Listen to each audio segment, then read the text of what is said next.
Hello বন্ধুরা, যারা সেলাই কাজে একেবারে নতুন আছেন তাদের জন্যই আজকে ভিডিওটা। আমি এখানে পুট হিসেবে নিয়েছি 7.5 ইঞ্চি পরিমাণ, আর বগলের লম্বা হিসেবে নিয়েছি 7.5 ইঞ্চি পরিমাণ। অর্থাৎ পুটের মাপটা যা থাকবে সেটাই হবে বগলের মাপ। শুধুমাত্র সেলাই কাজে একটু সেলাইয়ের জন্য 1/2 ইঞ্চি এক্সট্রা নিতে হবে। আমি সেম মাপটা দিয়ে নিয়েছি। আর পুটে এখন যে 7 ইঞ্চি দিয়েছিলাম সেম মাপটাই আমরা বডি লাইনে দিয়ে একটি বক্স এঁকে নিচ্ছি। আর এটা হচ্ছে আর্ম হোলের জন্য বক্স।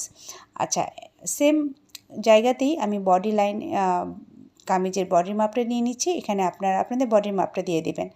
আর এই যে আমি আর্ম হোলের জন্য যে পয়েন্ট করেছিলাম, অর্থাৎ যে বক্স এঁকেছি, সেইখান থেকে প্রায় 1 ইঞ্চি পরিমাণে জায়গা ফাঁকা রেখে আমি আরও একটি পয়েন্ট করলাম এবং বক্স এঁকে নিলাম। আমি দুটো ঘরেই সুন্দর করে রাউন্ড করে নিচ্ছি, ক্রস লাইন করে নিলাম। এটা হচ্ছে তালপাট এবং বগলের জন্য। আর গলার জন্য আমি চওড়া রাখছি 3.25 ইঞ্চি পরিমাণ এবং লম্বায় দিচ্ছি